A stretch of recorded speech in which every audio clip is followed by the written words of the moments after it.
Good afternoon, Hoosiers fans. My name is Greene, and today I'm joined with Hoosier Huddle correspondent Ethan Roberts, and we're going to break down yesterday's disappointing win, to say the least, I guess. Ethan, why don't you go first and just give us your, overall thoughts and feelings on the game? My overall thoughts is that Indiana just flatly didn't play good enough football to win that game. They got helped a lot with the penalty troubles of Akron. I think Akron had 10 penalties, resulting in 98 yards. And I think the turnover battle favored in Indiana's direction really helped. The defense made big stops in order to keep the game close towards the end. And then on the last drive of the, I guess, regulation period, um, a good microcosm of what was happening all game with DJ Irons running for like a 37, 38-yard gain, something like that to set him up into field goal range. And then what seems to be happening often against FBS opponents, IU and Tom Allen and staff relying on a missed field goal of all things to keep them in the game, and then ultimately winning in four overtimes. I think that Akron played a heck of a game, and I think that IU has a lot of things that they need to work on heading into Big Ten play against Maryland next week. Yeah. DJ Irons was absolutely incredible. Um, Mhm. yeah, like that one, the 130-40 yard touchdown run he had on third down. Amazing, amazing. So we got to give credit to him.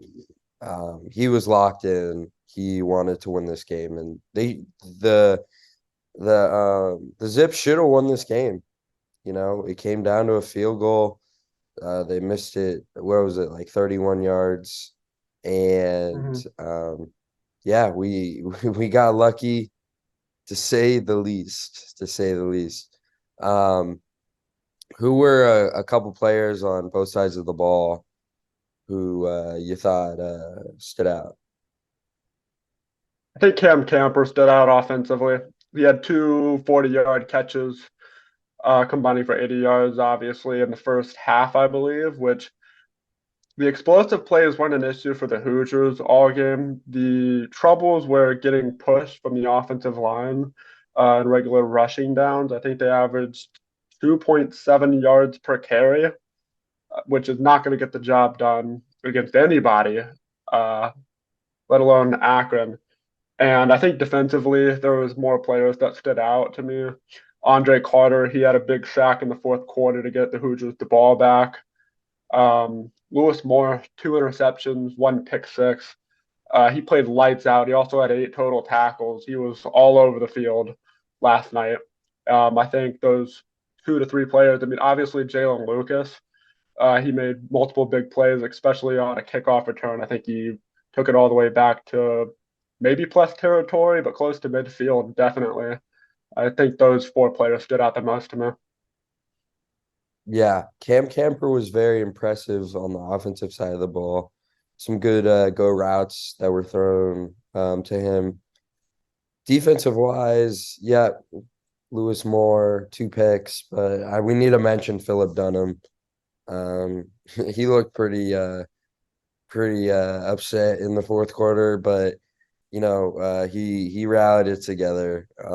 I believe he came up with his third interception of the day. Um, or not a third interception of the day, but of the Season. year. Mm-hmm. So pretty impressive for that second year player out of Florida. As far as stats, I know you got some pulled up or Mm-hmm. somewhat memorized.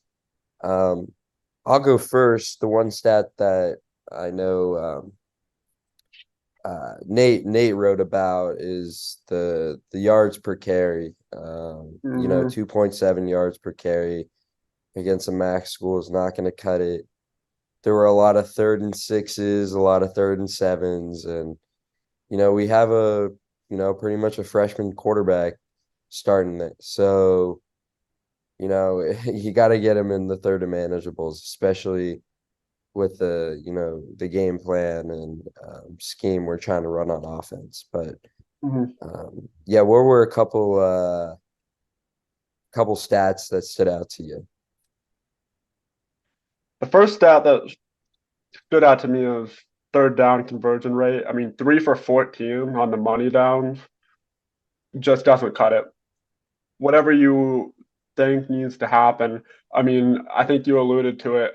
Early downs, it was just a struggle. I mean, not being able to get the push from the line of scrimmage and making a run play be the equivalent of an incomplete pass on early downs and not helping your redshirt freshman quarterback get into third and manageable territory against a MAC school of all types of schools.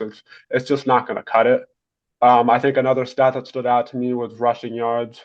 Akron had over 200 on the ground. Akron, not Ohio State, You said Akron. Akron? Akron had over 200 yards on the ground. And a lot of credit to DJ Irons for being able to do that. I think if they don't have a quarterback that can run, um, being the signal caller in the game, then I think they get a lot less than 200. He had over 100 yards for the team himself. And I think that's been a challenge for IU, and it will continue to be a challenge going into the rest of the season against mobile quarterbacks. That's a pretty hard thing to account for, granted. But I mean, IU had under 100 rushing yards, and Akron outrushed them by what felt like 5,000 last night. And it's just not going to cut it when you go into Big Ten play. Yeah. A stat that we can't find, but I know there was at least three drop balls yesterday. Donovan McCauley had one. Andre Carter had one. Um, there were a few other ones, and I'm not talking. I mean, we're not talking like contested drop balls. Like these were just like the average fan could probably catch these.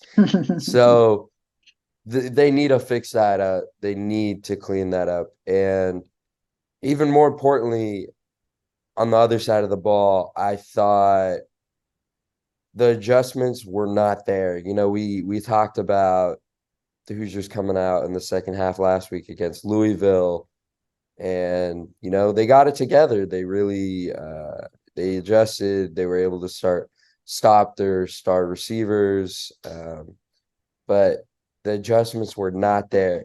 And the one thing that was ticking me off, granted, I'll have to go back and watch some of the film, but I don't think we had any QB spies like on DJ Irons, and I thought that was one small adjustment that we could have made that could have helped us. Yeah, we played a lot of zone coverage last night, and when Irons has the ability, at least last night, he showed the ability to throw it over the middle of the field, and it pushes the linebackers back to focus more on receivers and tight ends running routes for the middle, and it leaves the center wide open, or the center of the line of scrimmage wide open for the quarterback to run through. And to your point, yeah, we didn't really spy him much. Like he just kind of just did what he wanted to do. He was comfortable in the pocket. He made a lot of big time throws that were very overlooked. I mean, opposite hash to the opposite, sidelines. They were good throws. He played a great game. And you're right. I think IU just on both sides of the ball just struggled to adjust, unlike what happened against Louisville. And it's a frustrating thing as a fan when your team doesn't make adjustments, especially when it's against a perceived inferior team. Yeah, I want to speak to the mentality and just the feeling that I saw that I was being on the field. We have these brand new jerseys, these brand new black jerseys, love them or hate them, but I just didn't see that fire that a team should have when they rock some new jerseys. At first, when they were coming out for pregame warmups, yeah, maybe, but they just looked flat, man. they looked like a team that was hungover that shouldn't be, and they did not look hungry. So I just needed to state that because you come out against a MAC opponent and you're 16 and a half point favorites. You you need to come out of the gate swinging. You need to come out of the gate swinging, and they did not. And I think probably the most important thing, as we'll transition into our next topic, but I think we saved Tom Allen's tender. I really do. I was watching, when I was watching towards the end, I was watching with one of, like if we lose this game, Tom Allen could get fired right after. I was on the edge of my seat, and we should have lost the game. It's gonna go down as a win, but man, I don't know about I don't know about our head coach right now. What are your thoughts? I think what year is it for him? Year seven, I want to say. Yeah, Year I believe seven. so. We are 3 years removed from his 2020 season, where some will say they should have been in the Big Ten championship, but some teams in the conference get more privilege than others, and that's an understanding thing.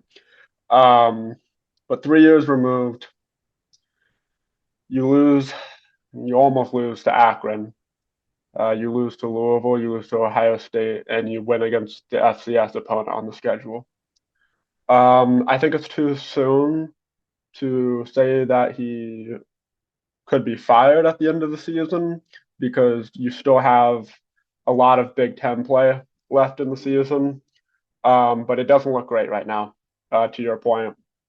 You've got to have a big locker room turnaround and quickly because you can get lost in the shuffle in 2 to 3 weeks' time if we're sitting here and it's like, well, still haven't won a conference game. And remember that 4 overtime win against Akron. And I think the fan base they're getting a little angry right now, and it could spiral out of control shortly if things aren't fixed.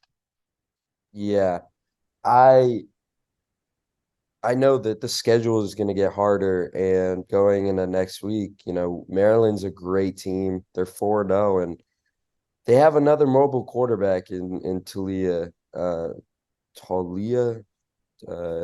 Let's just call it. Talia, one of those two. Yeah. So that's gonna be something to see if we can make an adjustment there. But the more and more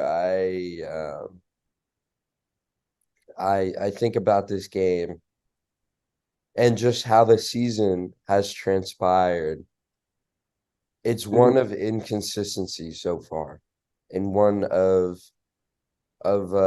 two different mindsets. I look at this team, and I don't know what happened in the locker room against Louisville, but they came out of the game looking like out of the second half looking like a great team. And Louisville Mm-hmm. is a really good team this year.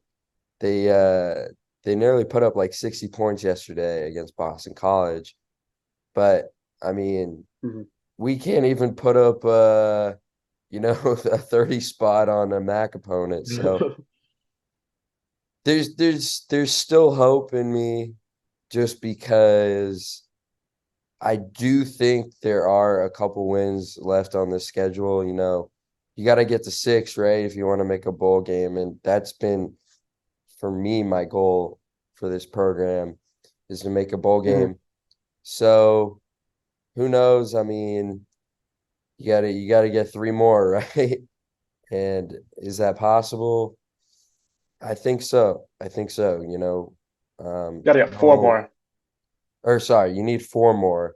I'm Mm-hmm. thinking we're three, they're 3-3, but um, yeah, I mean, even four is gonna be a stretch, but it can happen. Mm-hmm.